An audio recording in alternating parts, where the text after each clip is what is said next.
Bueno, en este bloque en particular vamos a seguir trabajando con funciones y con procedimientos, pero con el caso particular que los vamos a utilizar para generalizar y estructurar bien el uso de arreglos. O sea, vamos a hacer funciones y procedimientos que trabajan con arreglos, es decir, con vectores. La mejor forma que me parece a mí para explicar esto es, vamos a armar un vector cualquiera, un vector como lo veníamos armando antes, ¿sí? Un vector de cualquier tamaño, ¿sí? Tamaño 8, defino el vector de ese tamaño, ¿sí? Un vector bien genérico que tiene ese tamaño, defino el vector de enteros y bueno, ¿qué hacíamos con el vector por lo general, ¿no? Primero lo cargábamos. ¿Cómo hacíamos eso? Hacíamos un for que inicia en i igual a 0 y menor que el tamaño este en cuestión, y más, muy lindo. Y entre llaves, ¿qué hacíamos? Bueno, lo que tengamos que hacer, en este caso, al vector en la posición del iterador le asignábamos algún valor. Ese algún valor podía ser un print, un print con su scan y un retorno o algo por el estilo. O podía ser un número random. Vamos con un número random. Así lo hacemos más sencillo, ¿sí? Vamos a hacer un random que arranca en 10, ¿sí? Hasta 89, ¿sí? Hasta 90. ¿Sí? Este random me da hasta 89, ¿sí? Así que si le sumo 10 va a ir hasta el 99. Nada, genero un random de 10 a 99. ¿Por qué? Porque sí. O sea, estoy cargando el vector, nada más, ¿sí? Sencillo. Y después otra cosa que hacíamos, por lo general, era mostrábamos el arreglo, ¿sí? Como lo hacíamos también con un for, pero dicho for lo que tenía adentro era un printf que básicamente mostraba el arreglo. Todo esto en el main, todo esto mal hecho, porque éramos muy malos hasta hace poco. Éramos pésimos en lo que hacíamos, pero nos defendíamos, ¿sí? Ahí estamos. Así que algo así podíamos llegar a hacer. Obviamente esto así no anda, necesita el srun time null y nuestra librería time.h. Esto. No. Así lo hacíamos, ¿sí? Cargábamos un vector y mostrábamos el vector previo a haber definido dicho vector, ¿sí? Vamos a guardar cambios y vamos a ver si todo esto funciona. Debería funcionar porque no toqué nada. Y acá está, ¿no? Listo, y tenemos nuestro vector de 8 posiciones. Pero bueno, todo esto hecho en el main. Entonces lo que vamos a hacer ahora es, ¿qué les parece, no? Obviamente, un procedimiento que carga el vector y un procedimiento que muestra el vector. Porque yo ya estoy podrido de hacer esto. Ya lo hicimos como durante 3 clases. Ustedes que estuvieron haciendo toda la guía ya habrán tenido que hacer esto 1000 veces. Entonces ya fue, me cansé de hacerlo. Vamos a ponerle un nombre y lo llamamos por su nombre, ¿sí? Entonces venimos acá y esto es lo nuevo quizás. Funciones y procedimientos con arreglos. ¿Qué es lo nuevo? Bueno, la primera parte es idéntica, ¿no? Void cargar vector se puede llamar. Lo nuevo es los parámetros que necesita. ¿Qué parámetros necesita? Bueno, necesita el vector en cuestión, que se puede llamar como quieran. Yo por lo general lo llamo v corta. Esta es la forma que se envía un vector por parámetro. Se ponen los corchetes vacíos, una forma de indicar que es un vector, ¿sí? Y otra cosa no trivial para nada, que se tiene que enviar por parámetro también el tamaño del vector, ¿sí? Se envía el vector y se envía el tamaño. O sea, siempre que tengan que trabajar con un vector, necesitamos recibir el vector y el tamaño, ¿ok? Bueno, y eso era lo nuevo que tenía que decir. Sabiendo eso, después todo funciona muy parecido. Vamos a hacer un cargar y un mostrar vector. Estas son las definiciones y ahora vamos a la implementación. Bueno, vamos a la implementación. ¿Cómo es la implementación de cargar vector? Bueno, sencilla, ¿no? Es como lo hacíamos antes. Fuera. Copié el cargar vector que teníamos en el main. Acá lo tenemos. ¿Qué tengo que cambiar? Bueno, el tamaño no se llama tam, ¿no? En mi entorno, en mi procedimiento cargar vector, Mi tamaño se llama t, porque es el nombre que le puse. Así que va a ir de I a t. Mi vector, ¿cómo se llama? Bueno, mi vector acá se llama b corta, no se llama vector. Así que vector b. Y bueno, listo. Ahí tenemos cargar vector. Y ahora vamos a hacer lo mismo, pero con mostrar vector. Venimos a mostrar vector, le damos el cuerpo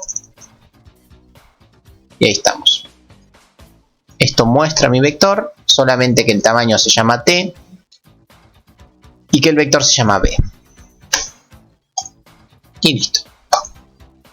Muy lindo. Entonces, ¿cómo hacemos para llamar esto? Bueno, sencillo. Cargar vector. ¿Qué vector es el que voy a cargar? Y me gustaría cargar el vector que se llama vector. En el main se llama vector. ¿Y cuál es su tamaño? Y mira, su tamaño se llama tam. De esta forma cargo el vector. Y después podemos mostrar el vector.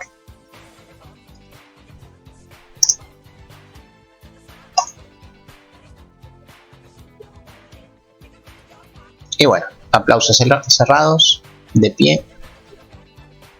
Increíble, ¿no? Nuevamente hemos triunfado, somos muy buenos en lo que hacemos.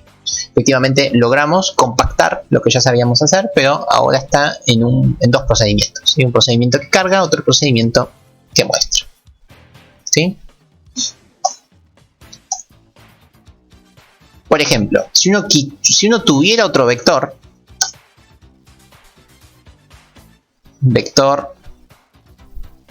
se va a llamar vector lindo, que tiene, qué sé yo, 11 posiciones, es otro vector.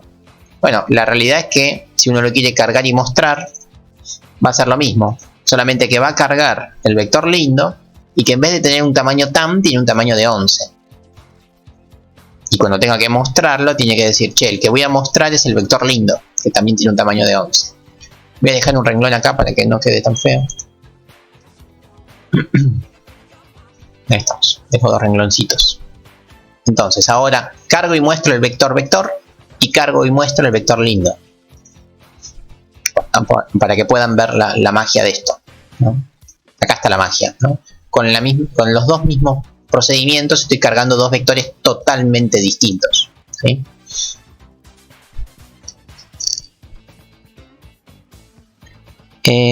¿Por qué las variables vector y tamaño se llaman de dos formas distintas? Vector y b y tamaño y t. Bueno, por los mismos motivos que eran antes, ¿sí? A ver, te lo voy a mostrar con dibujar rectángulo, ¿sí? O con escribir título. Si yo tengo escribir título 27 y 5. A ver, escribir título recibe un día y recibe un mes, ¿sí? Bueno, acá voy a escribir que el mes se llame M y sea 5, y que el día se llame D y que sea 27. O sea, acá se llaman distintos, ¿no? Bueno, y yo acá envío el día y envío el mes. Se llaman distintos, ¿sí? Mandamos play y todo funciona igual, ¿sí? No tienen por qué llamarse igual. Estamos viviendo en distintos entornos, ¿sí? En el main las variables se llaman como vos quieras. Y fuera del main las variables también se llaman como vos quieran, porque son cosas genéricas, son cosas locales. El vector se llama b y el tamaño es t. ¿Cuál es el vector? No importa. Y se adapta a cualquier vector, de hecho. Tu pregunta por ahí surgió cuando viste esto, vector y tam. Pero yo ahora lo probé con otro vector y otro tamaño. Un tamaño que ni siquiera tiene nombre. Es un 11. Y no tienen por qué llamarse igual, porque eso haría que deje de tener sentido lo que estamos haciendo. Porque si las funciones y los procedimientos tienen que tener el mismo nombre, sus argumentos, que los argumentos del main, eso reduce el problema a que yo lo puedo usar solamente con esos datos, con los que se llaman así.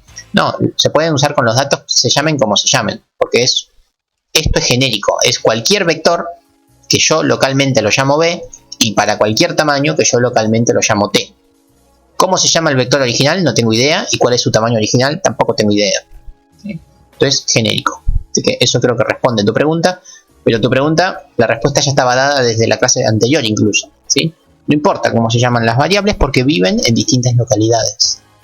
¿sí? Son variables locales. Unas son variables locales del main y la otra son variables locales de la función o del procedimiento. ¿Sí?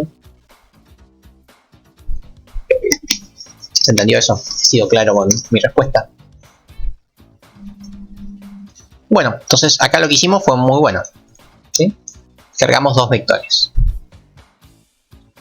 El vector 2 no lo voy a usar más, simplemente ya para mostrarles que esto es genérico y funciona para cualquier vector.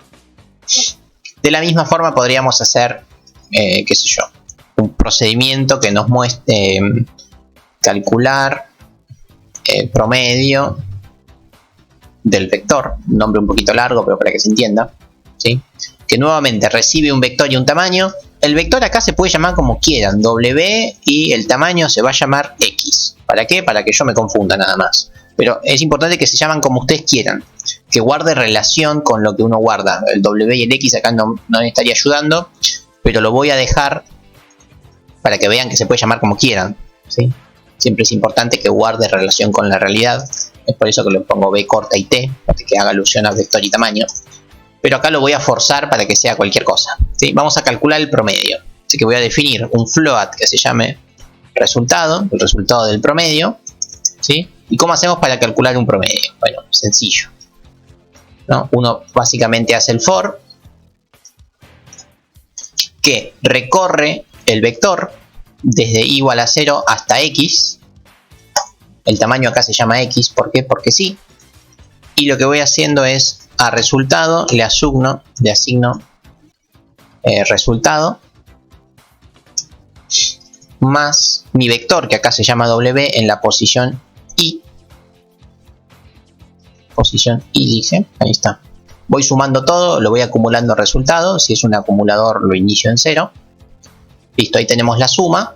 Y después me gustaría hacer que el resultado sea igual a resultado dividido la cantidad de elementos. La cantidad de elementos es x. X es el tamaño, es decir, la cantidad de elementos que tiene mi array. Y por último, hago un retorno de resultado. O sea, calculé el promedio entre el vector. Recorro el vector, voy sumando los vectores y lo guardo en resultado. Y después en el resultado guardo la suma dividido la cantidad de elementos. ¿Me siguen? Lo podría haber hecho en otra variable que se llame suma y hacer suma dividido x. También pude haber hecho eso.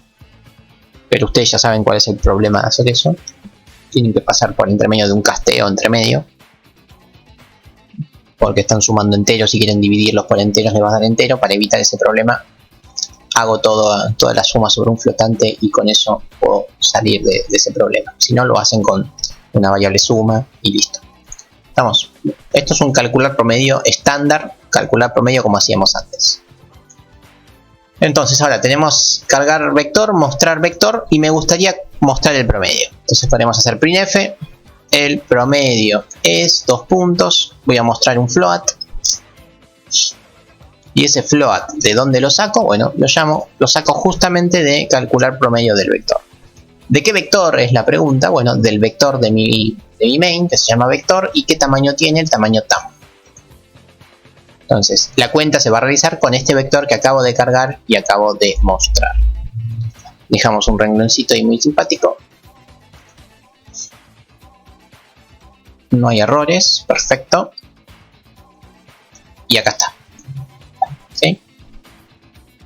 Muy bien, casi 160, casi 180, 240, 290, 370, 400, casi 500. Dividido, ¿cuántos eran? 8. Tiene sentido, ¿sí? Un poco más de 500, 61 por 8. Se ve bien, ¿sí? Así que tenemos el promedio con float de nuestro vector, ¿sí? Bueno, y así es como se usan los arrays. La particularidad es que se envía el array y se envía el tamaño, ¿sí? Después el resto funciona igual que con las funciones y procedimientos generales, ¿sí? Más adelante, después del parcial, después de pasar el problema del examen, los nervios, la intriga, la emoción, después vamos a ver una pequeña diferencia, ¿no?, entre las funciones y procedimientos que trabajan con datos naturales y las funciones y los procedimientos que trabajan con array. La verdad es que sepan cómo funcionan así, punto, pero más adelante vamos a profundizar un poco en cómo funcionan. Bueno, básicamente funcionan de dos formas distintas internamente. La función es cuando se envía un dato nativo del lenguaje, lo que se hacen es se pasan los datos por valor, ¿sí? Y cuando se trabaja con arreglos se pasan los datos por referencia, ¿sí? Cuando uno llama a una función y envía datos nativos, esos datos nativos se pasan por valor. Entonces lo que viaja a mi función es el valor, ¿sí? El valor 5 y el 27, no la variable en sí.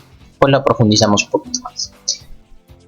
Y cuando uno trabaja con arreglos, lo que pasa es la referencia, no el valor. O sea, yo acá estoy enviando el lugar donde está guardado el vector, no los valores que están en el vector.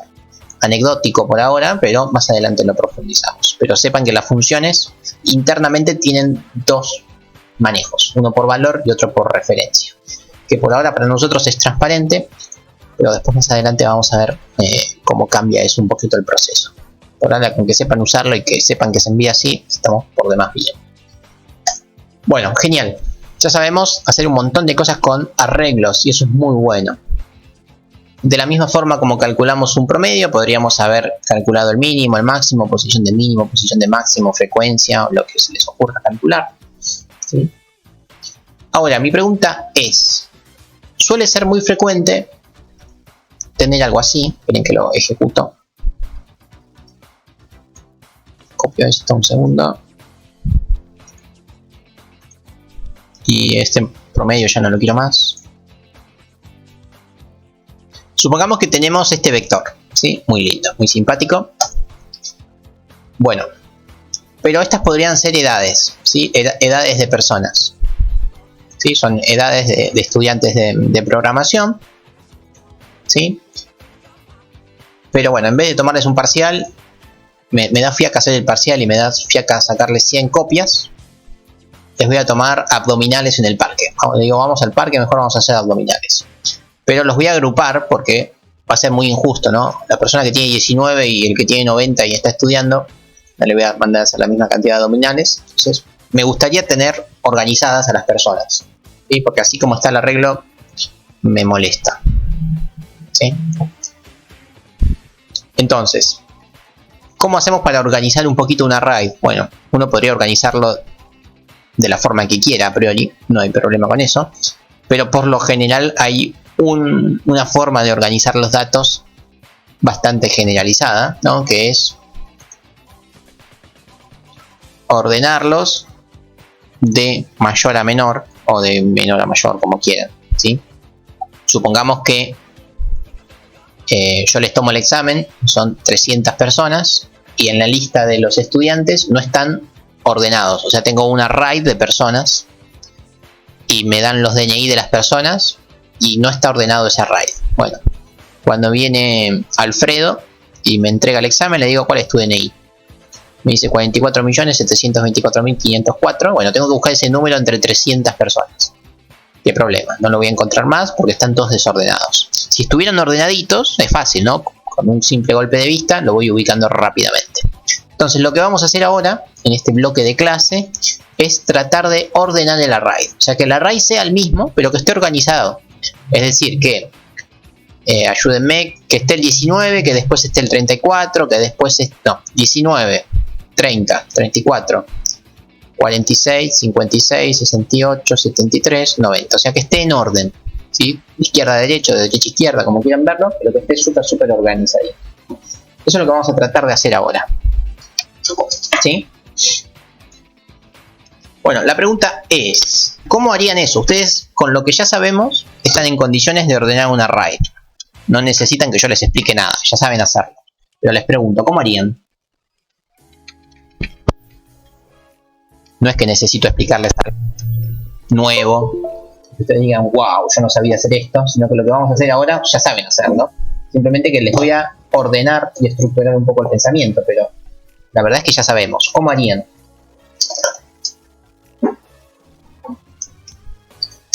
¿No? Si antes de esta clase ustedes van caminando ahí por la estación de Lomas, ¿no? y viene un punga, los apunta con un revólver en la cabeza y les dice: ordename este array o te vuelo los sesos. ¿Cómo hacen? ¿No? Están apurados, están nerviosos, su vida está en juego. ¿Cómo se hace? Yo no tengo que explicárselo. Bueno, sí, además de opción 1 decirle matame, matame, matame que ya no sé qué hacer. Esa es la opción 1, pero la opción 2 es ordenar el array. ¿Sí? ¿Cómo se hace? Bueno, ya saben hacerlo, ¿no? Es sencillo. Tienen que recorrer el array, qué sé yo, buscan el mínimo o buscan el máximo, y ese va primero. El mínimo o el máximo va primero. Después siguen buscando en el array, buscan el otro mínimo o el otro máximo y lo ponen segundo. Saben hacerlo, ¿no? Es buscar el mínimo o el máximo las veces que quieran hacerlo. ¿Sí? O sea, saber hacerlo saben. Cuestión que se pongan a hacerlo nada más. Pero no habría nada nuevo. Van a tener que tener un par de cuidaditos, ¿no? Si hay números repetidos, buscarlo la cantidad de veces que esté repetido. Para eso hicimos el ejercicio de frecuencia, ¿no? Para que sepan cuántas veces aparece cada número. Sí, pero básicamente son un montón de for e if anidados para realizar la acción. Pero saber hacerlo, saben hacerlo. ¿Sí? Saber, saben. Iván pregunta cómo hacemos para asignarlo a una posición. Y como hicimos acá, a ver. En algún lugar hicimos algo. Creo que lo había borrado. Pero ¿cómo se hace para asignar alguna posición? Bueno, si lo borré. Tenés que poner vector en la posición. Por ejemplo, mira esto solo. Si pones 6, estás asignando en la posición 6 un 10. ¿Sí? Así se hace para asignar en una posición en particular, si eso preguntabas. Bueno, esa sería la solución. Solución que tendrían que programarla. Pero bueno, la realidad es que con el paso del tiempo, mucha gente se cansó de que el punga le apunte con el revólver, ¿no? Y le diga que por favor ordene el array. Entonces dijeron, bueno, che, vamos a tratar de estudiar esto un poco. Así, cuando nos pasa eso por la estación, tenemos una respuesta rápida y genérica y así como muy ordenada de lo que nos está pidiendo el punga, ¿no? Bueno, y ahí aparece el estudio de justamente los... ¿Dónde están? De los algoritmos de ordenamiento.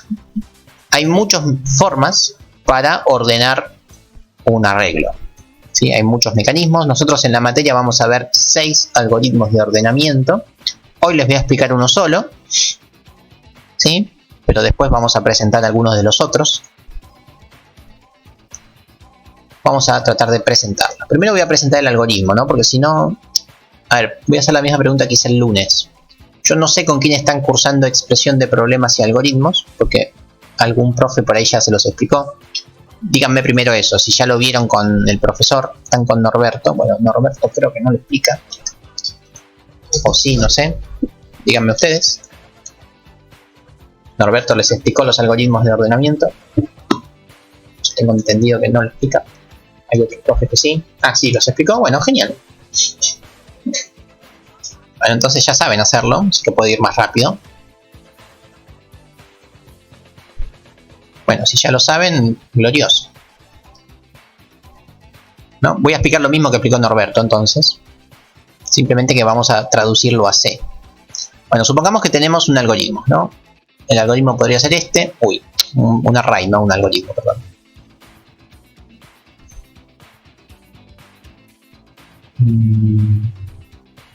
Sí, este es nuestro array, ¿no? Que pasándolo a código podría ser un vector de 5 posiciones.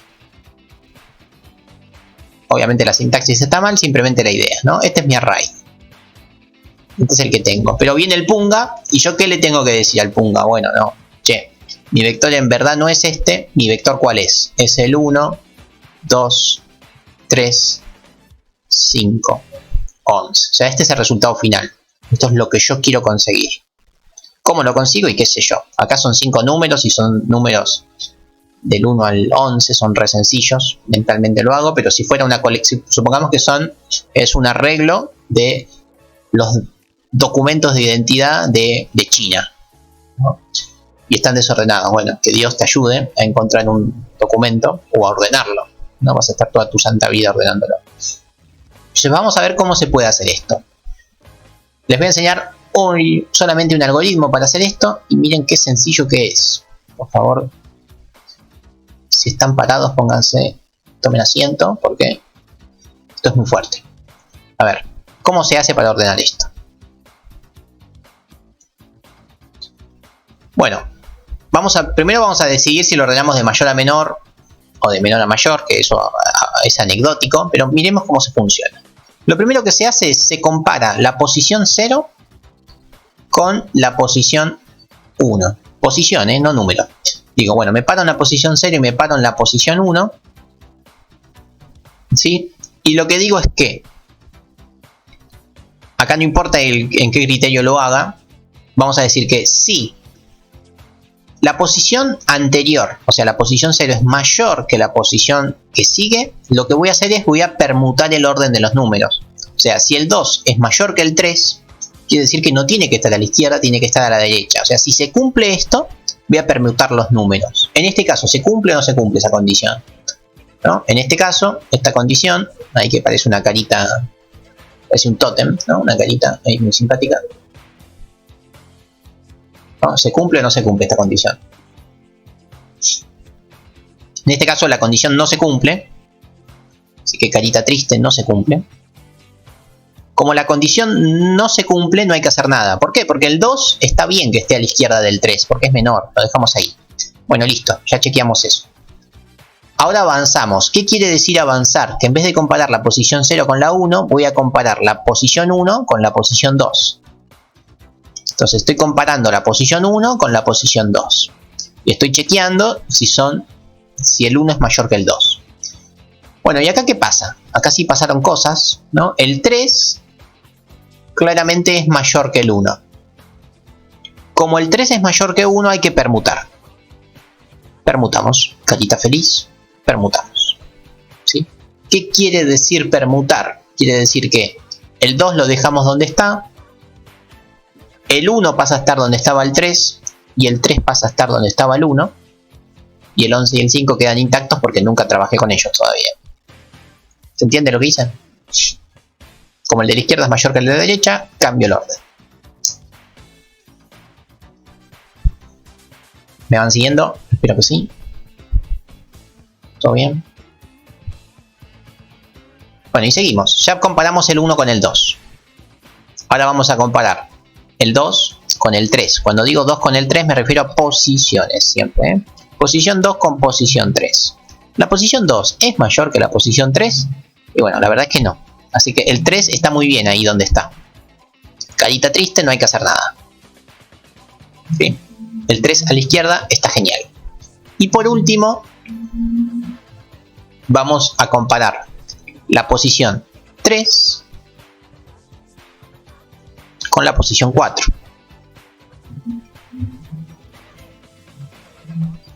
Vamos a comparar posición 3 con posición 4. La pregunta es, ¿el 3, la posición 3 es mayor que la posición 4? Bueno, efectivamente lo es. Se cumple esa condición. Así que vamos a permutar. Permutar quiere decir que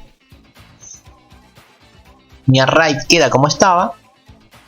El 2 queda donde está, el 1 donde está, el 3 donde está, pero ejecuto la permutación entre el 11 y el 5. Donde estaba el 11 pasa a estar el 5, y donde estaba el 5 pasa a estar el 11. ¿Sí? Bueno. Y ahí terminamos, ¿no? ¿Por qué? Porque siempre voy comparando el anterior con el que sigue. Yo ya comparé el 3 con el 4, y el 4 es la última posición. Yo no puedo comparar el 4 con nada más porque no hay nada más a la derecha. Acá termina. Ahora bien, así como está, el punga por ahí no te vuela los sesos, pero te va a pegar una buena trompada en el estómago. Por ahí te patea en el piso después. Porque lo intentaste, ¿no? Estuviste bastante cerca, pero no del todo. ¿Sí? ¿Por qué? Es casi la solución, casi, mirá, por poco. Pero la verdad es que no está ordenado, está casi ordenado. Mejoró un poco, pero no tanto. Y no me sirve que no mejore del todo, ¿sí? Pero mejoró, ¿sí? ¿Estamos de acuerdo que mejoró? Bueno, vamos a analizar un poco el algoritmo, ¿no? Esto es lo que hay que hacer para ordenar un array. Vamos a ver lo que está pasando. Primero estoy comparando la posición 0 con la 1. Después estoy comparando la 1 con la 2. Después estoy comparando la 2 con la 3. Después estoy comparando la 3 con la 4. ¿Sí? Entonces, ¿acá qué hay? Esto que puse circulitos negros. Está bastante claro lo que hay ahí. ¿Sí? Hay algo que se mueve del 0 al 3. Entonces, básicamente, hay un iterador, ¿no? Hay un for que el índice empieza en 0 y el índice ¿dónde termina? ¿Sí? 5 es el tamaño, ¿no? Vamos a llamarlo t. El tamaño es 5. ¿Dónde termina el índice? ¿No? Si mi tamaño es 5, que se llama t. Mi índice ¿dónde termina? Mi índice termina en 3. ¿Sí? Así que si yo pongo t, ¿qué pasa? Pasa lo que pasaba cuando cargábamos y mostramos el array. Si yo pongo esto así, mi índice ¿dónde termina? Así como está, ¿dónde termina?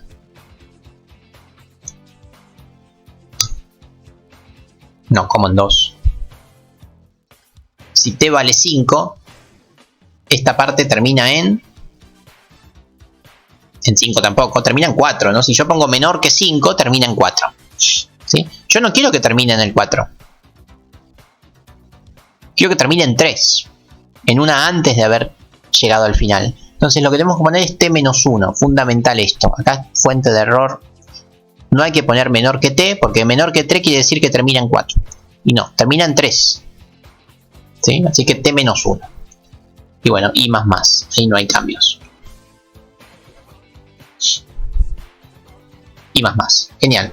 Esto programa esta parte. Ahora, vamos a ver la programación de... No sé si me quedan colores. De esta otra parte, ¿no? Yo siempre que estoy comparando posición anterior con posición siguiente. Y la estoy comparando con un mayor. Bueno, eso en un algoritmo, ¿qué es? ¿Esto qué es? Una comparación. En el algoritmo, ¿qué vendría a ser? Básicamente es un if. O sea, hay que movernos por este índice y dentro de ese movimiento tenemos que hacer un índice que lo que compara es la posición 0. ¿Cómo accedo yo a la posición 0? Bueno, vector en la posición i. Vector en la posición i quiere decir vector en la posición 0, vector en la posición 1, 2, 3, los que sean. Mayor que vector en la posición siguiente. Si esto vale 0, ¿cómo hago para que esto valga 1? I más 1. Esto es lo que hicimos acá en el dibujito. Estoy comparando la posición inicial con la posición siguiente. Si se cumple esto, lo que tengo que hacer es permutar. Si se cumplió esta condición, quiero permutar. ¿Dónde permutar qué quiere decir? Permutar quiere decir lo siguiente. Que en la posición 0 quiero poner lo que está en la posición 1 y que en la posición 1 quiero poner lo que está en la posición 0. O sea que en la anterior quiero poner la siguiente y que en la siguiente quiero poner la anterior. Rápidamente uno podría pensar que es lo siguiente, ¿no? Decir, bueno, che, en la posición anterior voy a guardar lo que tengo en la posición siguiente. ¿Me van siguiendo hasta acá? Si se cumplió esto, voy a decir, bueno, si la posición 0 es mayor que la posición 1, en la posición 0 guardo lo que había en la posición 1. ¿Sí? Y en la posición 1 guardo lo que había en la posición 0. Esto es permutar. ¿Me van siguiendo? ¿Todo bien hasta acá? ¿Me están siguiendo con esto? Estoy cambiando el orden. Posición 0, lo que había en la posición 0 lo pongo en la posición 1 y lo que había en la posición 1 lo pongo en la posición 0. Esa es la lógica de la permutación. ¿Me siguen, verdad? Bueno, pero así como está, la idea está bien. Posición 0, en esa posición guardo lo que había en la posición 1 y en la posición 1 guardo lo que había en la posición 0. La idea va por ese lado, pero así como está no funciona. ¿Por qué no funciona? Exacto, se pierde un valor. Supongamos que yo tenía un 5 y un 11. ¿No? Esta es la posición i y esta es la posición i más 1. ¿Sí? La primera línea que me dice, La primera línea me dice, che, en la posición I, guardate el 11. No hay problema, guardo el 11. El problema es que en la posición I más 1 también había un 11. ¿Sí? Esto es lo que hace la primera línea. En la segunda línea, ¿qué hace? En la posición I más 1, que es un 11, guardate lo que hay en la posición I. Bueno, me guardo otro 11. Ya me queda 11, 11, 11, 11, 11. Así que bueno, perdimos el 5, ¿no? Lo perdimos entre medio. Bueno, este tipo de asuntos ya los trabajamos en el curso de ingreso, ¿no? Ya vimos lo que pasaba cuando uno hacía este tipo de cosas. ¿Qué necesitábamos para poder hacer esto? Las permutaciones. Efectivamente necesitamos un valor auxiliar. Vamos a necesitar acá un auxiliar que haga algo. Para no perder el dato. Yo siempre hago una explicación de esto. No me acuerdo si ustedes estuvieron conmigo en el curso de ingreso o no. Si ya lo hice, perdón. Me disculpo con ustedes. Si ya se los expliqué en el ingreso. Pero a mí me gusta hacer siempre este dibujito. Si estuvieron en el curso de ingreso conmigo, me dicen y no lo hago. Cuando explicamos valores auxiliares. Bueno, listo. Si él no estuvo, nadie estuvo. Supongamos que tenemos una botella de licor de melón y un vaso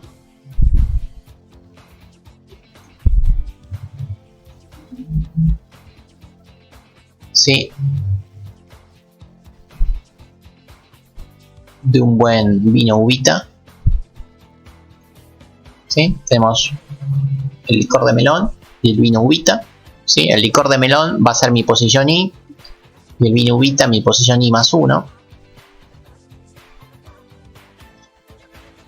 Yo acá lo que quiero es pasar el licor al vaso y el vino a la botella, ¿no? Eso es lo que yo quiero hacer. ¿Cómo hacemos eso? A ver, si yo tiro el licor de melón al vino uvita, bueno, va a quedar una sustancia muy sabrosa seguramente, pero se va a perder todo, ¿no? ¿Estamos de acuerdo?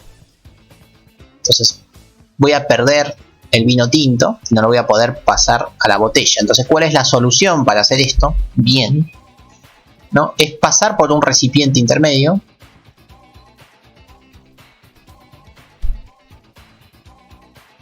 Vamos a pasar por un recipiente intermedio, que puede ser cualquiera, no importa cuál.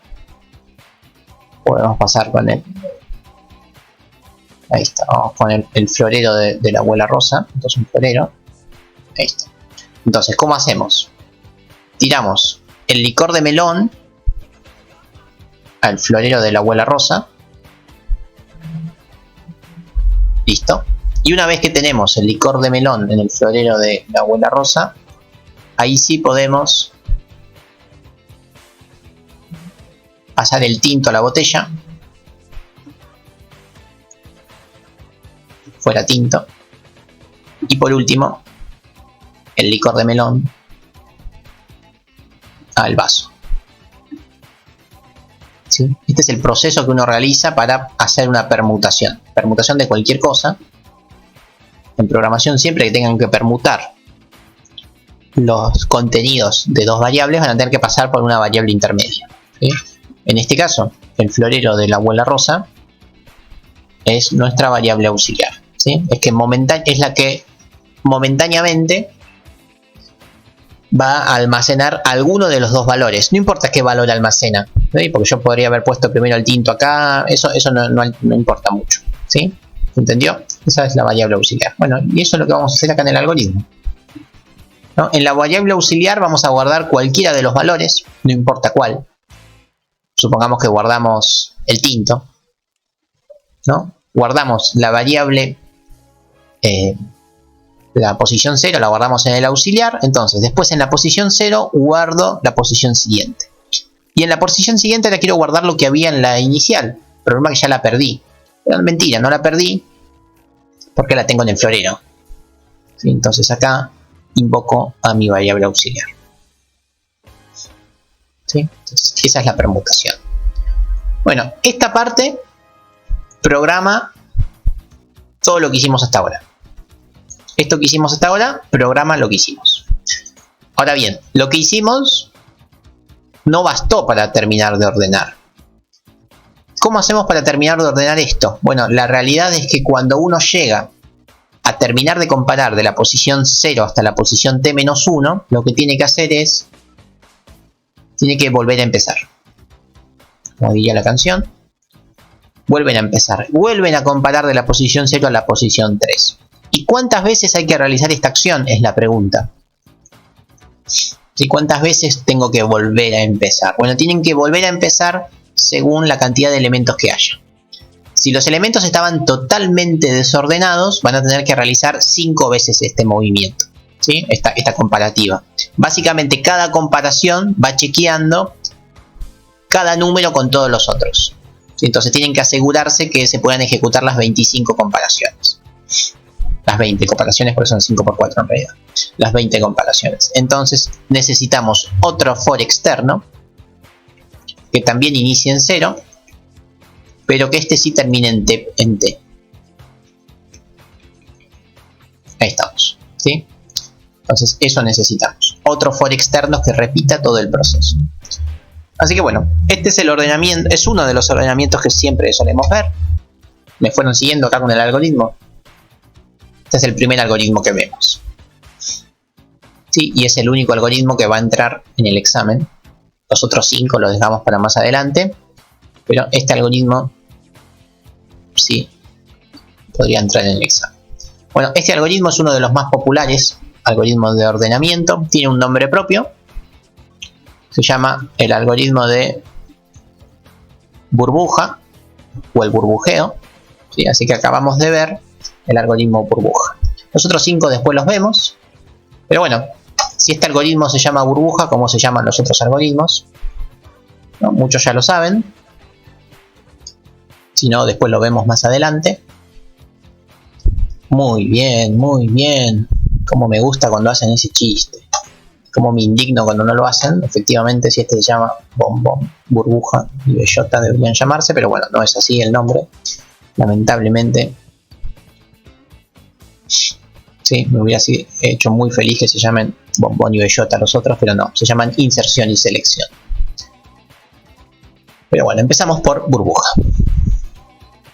Bueno, vamos a programarlo, ¿no? Todo muy lindo en la pizarra, pero vamos a ver si es cierto eso. Así que vamos a hacer un procedimiento que se llame ordenar burbuja. Que se llame ordenar. Total, vamos a ver eso solo ahí. Vamos a hacer un procedimiento que se llame ordenar, que va a ordenar este vector de este tamaño. Y bueno, vamos a hacerlo. Venimos acá y vamos a hacer el algoritmo. Bueno, ¿y cómo es el algoritmo? Bueno, el algoritmo es lo que hice en la pizarra, ¿no? Un for exterior con una j que va de 0 hasta el tamaño. J más. Este es el for exterior. Este es el for que repite el algoritmo muchas veces. Un for interior, que este es el importante,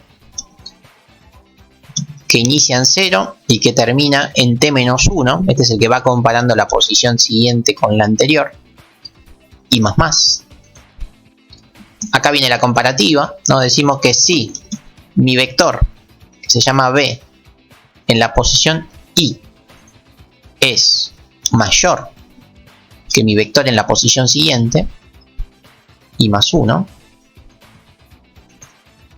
Si se cumple esto, ¿qué hacemos? Bueno, hacemos nuestra gloriosa permutación. Para ello necesitamos una variable auxiliar. Si mayúscula sería mejor. Ahí está. Una variable auxiliar en la cual vamos a... En la variable auxiliar guardamos cualquiera de estos datos, no importa cuál. Vamos a guardar la posición inicial, por ejemplo. ¿Sí? Y ahora, ¿qué hacemos? Decimos, bueno, en la posición inicial guardamos la posición siguiente. Y en la posición siguiente guardamos lo que había en la posición inicial, que ahora está en la variable auxiliar. ¿Sí? Y bueno, ahí tenemos a burbuja.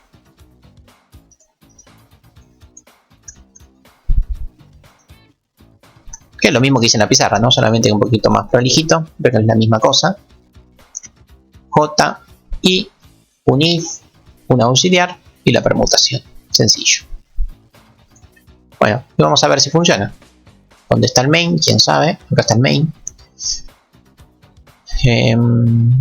Bueno, acá estamos. Cargamos el vector, mostramos el vector. Me haría muy feliz ordenar el vector. Vamos a ordenar el vector y después de ordenar el vector vamos a mostrarlo. Vamos a mostrar el vector. O sea, muestro el vector desordenado y después lo muestro ordenado para que quede prolijito. Déjenme ver mostrar vector si deja renglones. Sí. Bueno, y vamos a ejecutarlo. Errores no tiró. Y bueno, acá está burbuja. De pie. Espléndidos, celestial, glorioso, impresionante, sublime. Verdaderamente lo logramos. Una vez más triunfamos. Somos excelentes en lo que hacemos. Sí, verdaderamente no es para menos. Pueden contactarse con consuelo@unla.edu.ar para que les den una mano los que están muy emocionados y su salud corre riesgo. Pero efectivamente lo ordenamos, ¿no? Muy fácil. ¿Sí? Bombón y Bellota están orgullosos de nosotros. Profe, en el vector. ¿Qué ocurre en el vector? Es la pregunta. No entendí por qué t-1. Bueno, básicamente porque hay que comparar una posición con la siguiente. Si yo voy a la última posición, que sería la posición t, no existe la siguiente. Entonces tengo que terminar una posición antes. Eso por ahí se ve mejor en la pizarra. Tenemos posición 0, 1, 2, 3 y 4. Yo freno en la posición 3. Comparo la posición 3 con la posición 4. Nunca puedo comparar la posición 4 con nada. O sea, tengo que terminar una posición antes de haber del array. O sea, el array termina en la posición 4. Sin embargo, yo mi comparativa la termino acá.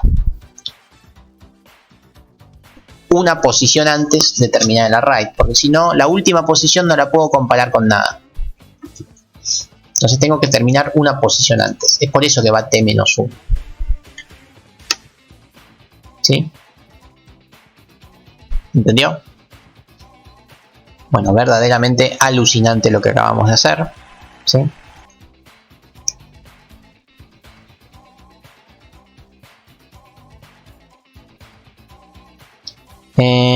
Iván, que hay dos corchetes, o como se diga, en el segundo, porque indica tamaño. Tenía entendido que era como coordenadas. Me quedé perplejo. Bueno, sí, que se queden perplejos es normal. No entendí lo de Iván. Dos corchetes. No entendí. Acá, dos corchetes, ¿dónde? Posición 0 con posición inicial. Guardas la posición 0. En ningún momento hay dos corchetes juntos. Más arriba. Int b, int t. Esto es un vector que se llama b. Y este es un entero que se llama t. Void. Es un procedimiento que ordena este vector. Y el vector tiene este tamaño. ¿Sí? No sé si estoy entendiendo la pregunta. No es una matriz. En ningún momento es una matriz porque no hay un doble corchete en ningún lado. ¿Sí? Siempre trabajamos con un solo corchete. Bueno, y ese es el ordenamiento. Si uno quisiera ordenarlo al revés, o sea, de mayor a menor, bueno, sencillo. Cambia este signo.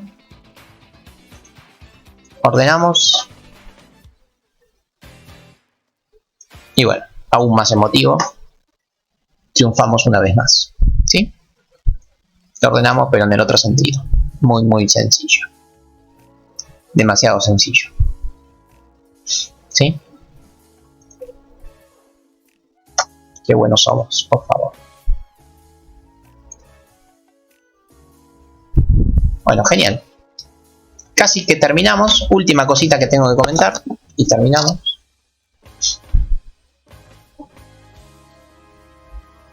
Así como es muy útil ordenar un arreglo, suele ser útil buscar en un arreglo.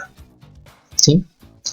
Voy a dejar que el ordenamiento pase a segundo plano por un rato, después volvemos a ordenar. Supongamos que tenemos este arreglo, ¿no? Yo en algún momento Si estos son los DNI de las personas que rinden el examen, alguien viene, me entrega el examen y le digo, che, ¿qué DNI sos? Soy el DNI 55. Ah, muy bien, te sacaste un 10, le digo. Voy a pasar tu nota al acta. Busco el DNI en el acta y no está. El 55 no está. Vino temprano, vino a las 8, se sentó, se sacó un 10 porque es muy bueno, pero no está ni siquiera inscrito, ¿no? Una pena por él. Un esfuerzo semejante en vano. Entonces, ahí es cuando yo hice una búsqueda en una RAID, ¿no? Busqué a ver si estaba o no estaba esa persona. Lamentablemente no estaba, una pena por él, ¿sí? Entonces, eso es lo que vamos a hacer ahora. ¿Cómo hacemos para buscar algo en una RAID? Bueno, es bastante sencillo, ¿no? De hecho, esto lo iba a explicar antes del ordenamiento, pero quería terminar temprano con lo del ordenamiento, así que lo dejé para el final, porque esto es más sencillo y de hecho ustedes ya lo han hecho. Cuando tuvieron ahí algún ejercicio de contar vocales, buscar consonantes, buscar la A, buscar la J, la frecuencia, ni hablar, uno ya estaba buscando cosas en una RAID, ¿sí? Solamente que ahora vamos a darle un poquito más de formalidad a eso. Cuando uno quiere buscar en un arreglo, aparecen dos conceptos importantes. Uno es el que se llama búsqueda secuencial y el otro búsqueda binaria. Vamos a ver solamente la búsqueda secuencial, que es la que ustedes seguramente ya hicieron y conocen. Y después del parcial vemos cómo encarar otro algoritmo muy interesante que es la búsqueda binaria. Pero por ahora vamos solamente con la búsqueda secuencial, ¿sí? ¿Cómo es la búsqueda secuencial o la búsqueda lineal? También se la llama. Lineal. Bueno, es una búsqueda que básicamente va recorriendo el vector y si encuentra la ubicación quiere decir que lo encontró. Si no, no lo encontró. Bien. Entonces vamos a hacer eso, que es muy sencillo como para cerrar la clase. ¿Qué les parece? La búsqueda lineal va a ser una función o un procedimiento, es lo primero que les pregunto. Si yo voy a realizar la función barra procedimiento de búsqueda lineal, ¿es una función o un procedimiento? ¿No? Va a trabajar con una RAID, eso sí, pero la pregunta es, ¿función o procedimiento?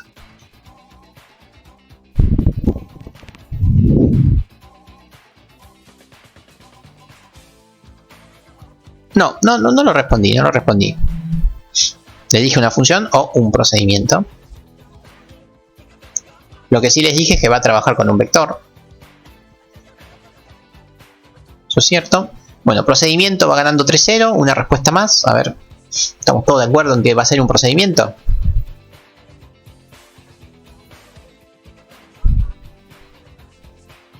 $4-0 para procedimiento. Excelente. 4-1 procedimiento. Bueno, una pena. Bueno, la verdad es que no va a ser un procedimiento, ¿sí? Va a ser una función. ¿Por qué? Bueno, a ver, acá también siempre tengo 3 o 4 ejemplos con lo que me gusta ilustrar esto, ¿no? Supongamos que le digo ahí a Laura P, le digo, che, anda a la cocina y fíjate si encontrás un encendedor, ¿no? Y va Laura a la cocina y busca el encendedor. Está haciendo la búsqueda lineal o la búsqueda que sea en el encendedor. Sale de la cocina y me dice, sí, lo encontré. O sea, printf lo encontré. O printf no lo encontré. Bueno, eso la voy a querer matar, ¿no? Obviamente, porque si fue a la cocina y encontró el encendedor, yo no quiero que me diga, sí, lo encontré. No, le voy a decir, che, flaca, tráeme el encendedor, dámelo. O decime dónde está, o que sea, pero no me digas que lo encontré, ¿no? Es como cuando le preguntas a alguien, che, ¿tenés hora? Y te dice sí. Bueno, no, dame la hora, por favor, ¿sí? También que la pregunta no estaría muy bien formulada, pero...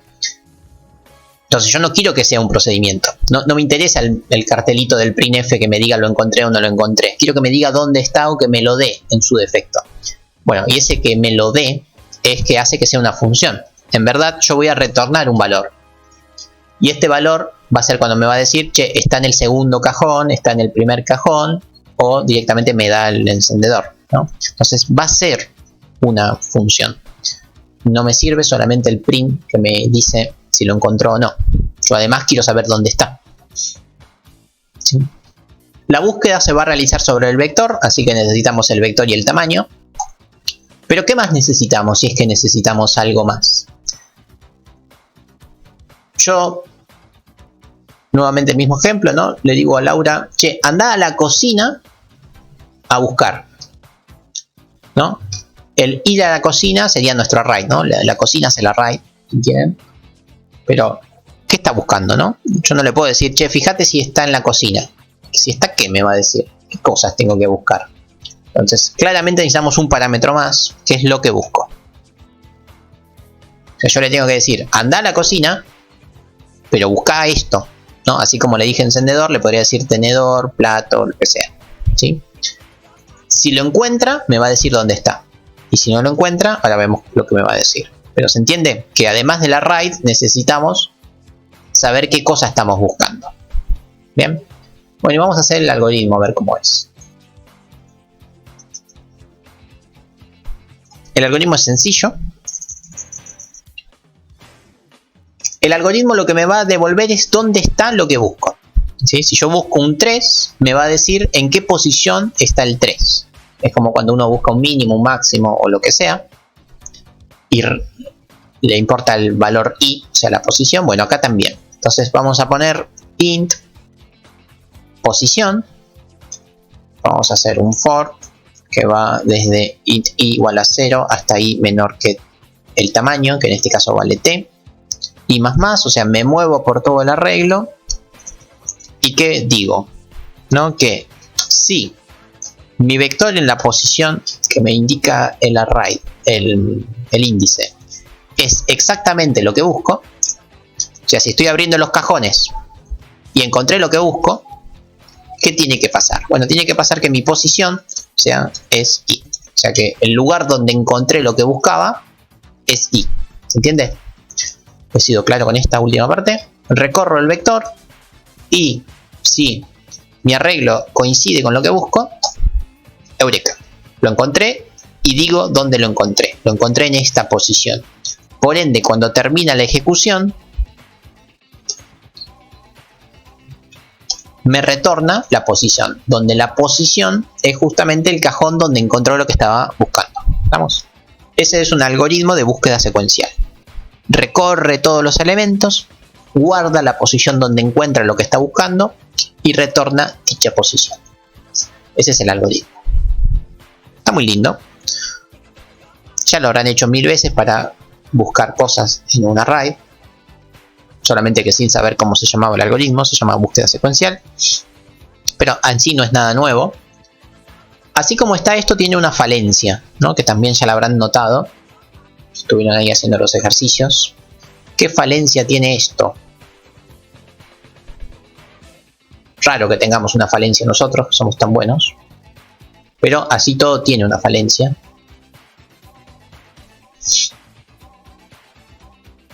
Si hay números repetidos, no pasa nada, ¿no? Va a ir a buscar el encendedor, me va a decir, sí, estaba. Y está en la posición en el cajón 1, en el cajón 2, en el cajón 3, o viene y me dice un solo cajón, ¿no? Con que encuentre un encendedor me alcanza. Ese no sería el problema. Hay un peor problema en nuestro algoritmo. Si no lo encuentra, efectivamente. Yo estoy suponiendo que en algún momento lo va a encontrar. Si lo encuentra, va a retornar la posición. Ahora, si no lo encuentra, ¿qué pasa? Si no lo encuentra, mi posición tiene almacenado basura. Entonces nunca entra este if, me retorna basura. ¿Qué habría que hacer con esta posición para el caso donde no lo encuentra? ¿Qué valor le podemos asignar a la posición para el caso donde no lo encuentra? Esto también es un artilugio bastante conocido en la programación. Y lo que dice Micaela y Tomás es un error bastante típico en este algoritmo, ¿no? Supongamos que le hacemos caso a Micaela y a Tomás y damos por iniciada la posición en 0. Y estoy buscando algo que no encuentro. ¿Qué va a pasar? ¿Qué me va a dar por resultado esto cuando estoy buscando algo que no encuentro? Así como está el algoritmo. Si estoy buscando algo que no está, la respuesta de mi algoritmo, ¿cuál va a ser?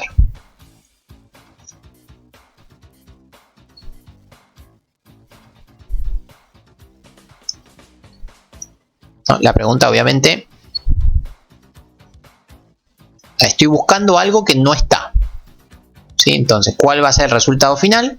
Si no está, quiere decir que nunca entro al if, por ende la posición nunca la modifico, por ende la posición vale 0, motivo por el cual me va a retornar un 0.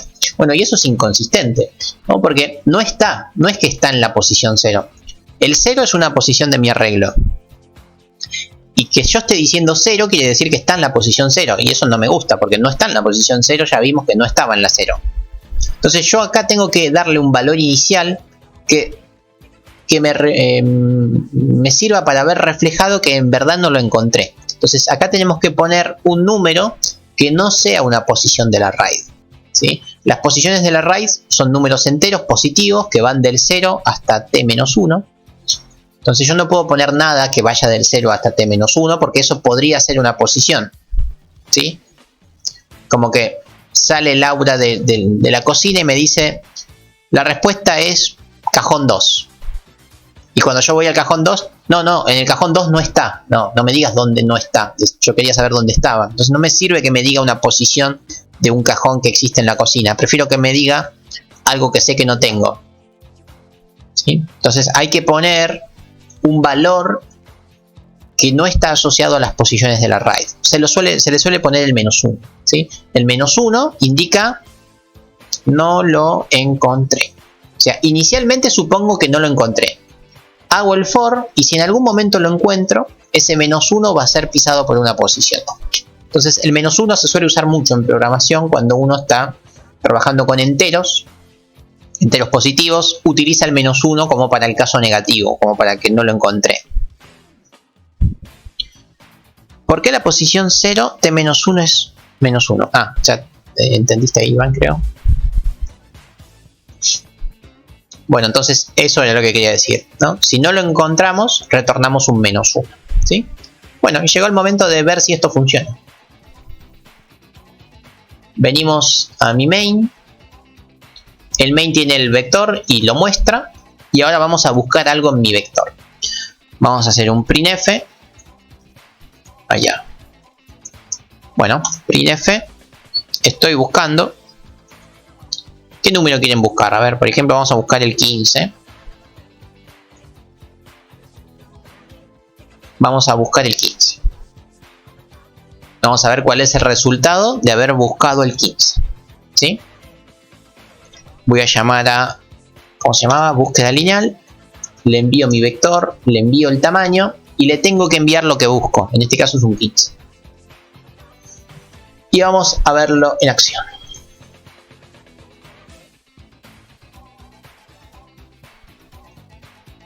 Bueno, y acá está. Mentira, ahí no está porque todavía no lo ven. Este es un array de números aleatorios. Y estoy buscando el 15 y me devuelve un 5. ¿Por qué me devuelve el 5? Porque seguramente esté en la posición 5, ¿no? Vamos a chequearlo. 0, 1, 2, 3, 4, 5. Celestial. ¿Sí? Lo hicimos una vez más. No paramos de sorprendernos con nuestro conocimiento. Entonces nuestra función de búsqueda busca algo que en este caso encontró y me retornó un 5. Voy a volver a ejecutarlo hasta que llegue un momento que no lo encuentre. Ahí está. Estoy buscando el 15 y el 15 no está. El no está se ve reflejado con el -1. Cualquier número distinto de -1 quiere decir que lo encontré. Y no solo quiere decir eso, sino que también quiere decir dónde lo encontró. ¿Sí? Eso es lo que se llama búsqueda secuencial. Una vez más, esto ya sabían hacerlo, porque ya tuvieron que hacerlo para varios ejercicios, pero ahora simplemente le dimos la formalidad del nombre, búsqueda lineal o búsqueda secuencial. Que básicamente es un for que va recorriendo cada una de las posiciones del arreglo. Bueno, dicho esto, no tengo mucho más que decir para la clase de hoy. Estuvimos trabajando con funciones y procedimientos, pero manejando vectores, arreglos, ¿sí? Y la clase terminaría acá, a menos que tengan alguna duda. Ariel pregunta, en el parcial, ¿se puede llevar una hoja con el nombre de todas las variables? ¿Qué variables? No entendí.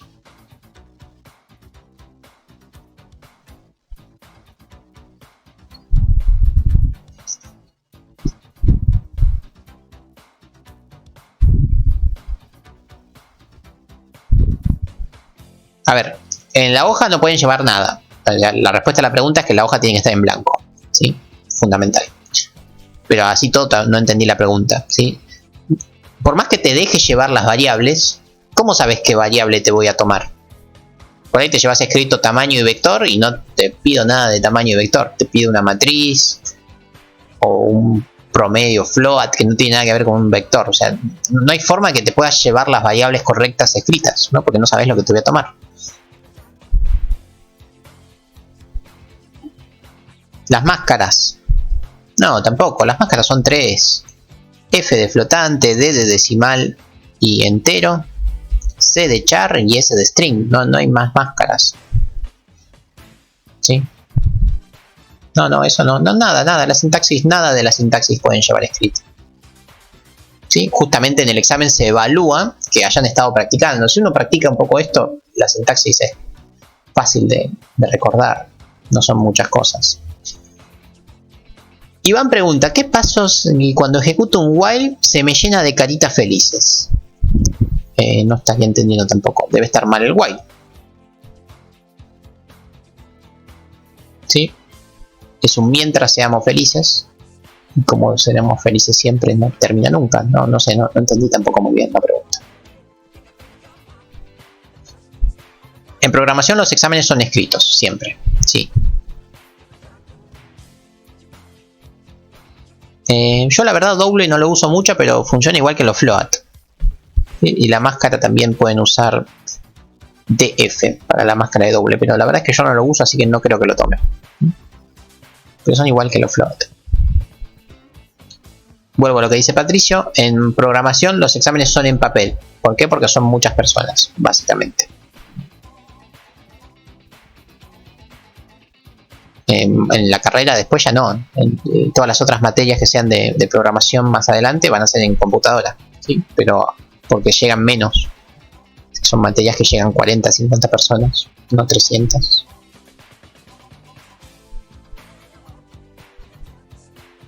Efectivamente, Iván, el igual es para asignar. Por ejemplo, estás guardando el 5 en la M. El igual es para comparar, es para hacer una pregunta. En algún lado debe haber un igual. Es igual que como lo trabajamos antes. De hecho, en el curso de ingreso también, creo. No recuerdo eso. Igual es para preguntar. ¿Esto es igual a esto otro? Es una comparativa.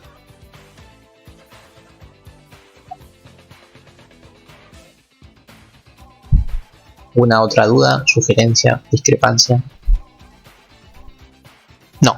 Las funciones retornan un único valor. ¿Sí? El retorno es solamente un solo valor. Eso aplica también para cualquier lenguaje. ¿Sí? Los retornos son siempre únicos. Algunos lenguajes medios desprolijos permiten que se retornen más de una variable, pero no está bien. ¿Sí? Las funciones retornan un único valor. ¿Sí? ¿Cuál es la función del return? Bueno, creo que la pregunta está mal formulada. O sea, algo que... No sé si entendí. ¿Para qué sirve el return? Me estás preguntando, Tomás. Bueno, el return sirve para lo que estamos usando acá. Para poder recuperar un dato de la función dentro del main o en cualquier otro lugar. ¿Sí? Acá mi búsqueda lineal internamente... ¿Dónde está? Mi búsqueda lineal internamente guarda en posición el resultado. ¿Sí? Que podría ser -1 o un número del 0 a t.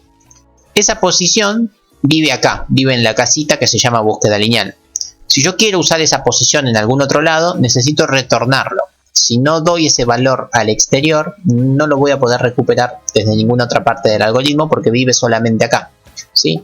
Nace en la línea 174, vive y se reproduce de la línea 175 en adelante, pero muere, su lecho de muerte es la línea 187. Por ende, si yo no lo retorno, nunca voy a poder usar ese dato. O sea, calculé un dato y no lo puedo usar, ¿no? Para eso es el retorno, para poder usar el dato que estoy calculando. Haría que la posición...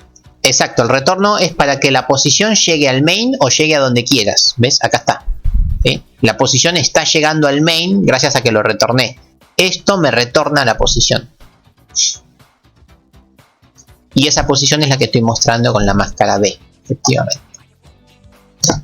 Después alguien por ahí en el Slack preguntó si en una función puedo llamar a otra función. Bueno, sí, claro que sí. Eso no hay problema. Sí, eso también pueden hacer. Cierro con eso, ¿no? Esa pregunta que hicieron. Por ejemplo, cargar vector. Esto carga el vector. Si por algún motivo quisieran cargar el vector y mostrar el vector, esto se podría hacer. Miremoslo con calma. Cargo el vector, igual que antes, y después de cargarlo llamo a la función mostrar vector. ¿Ven? Estoy dentro de una función, pero estoy llamando a otra.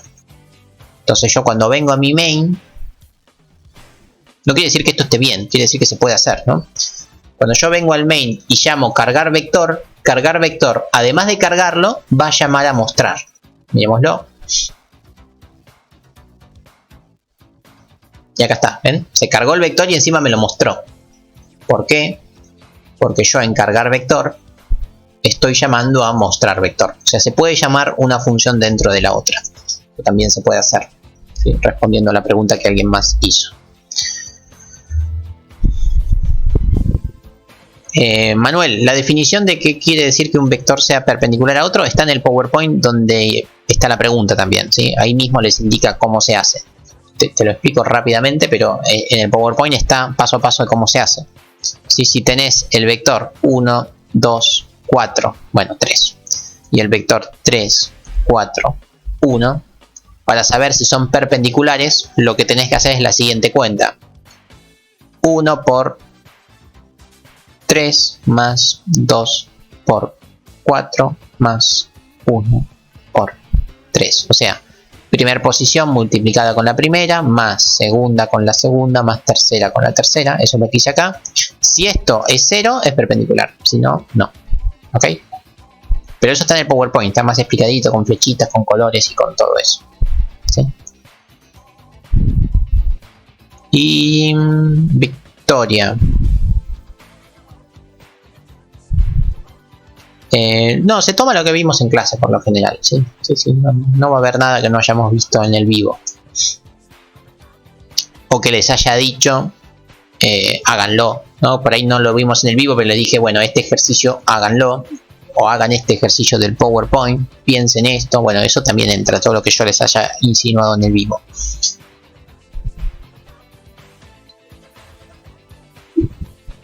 Ariel, los parciales que nombran TDA quiere decir que son segundos parciales, ¿no? Ustedes miren los primeros parciales.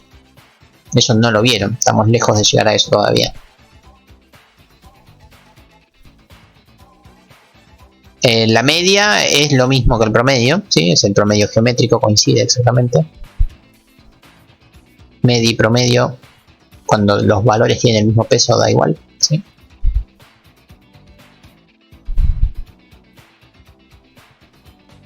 ¿Alguna otra duda? ¿Sugerencia?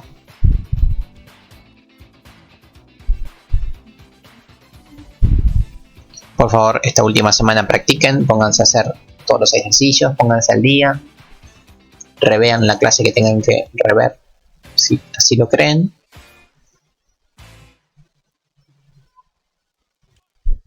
Ya es la clase que viene, ¿no? Sí, el examen es la próxima clase.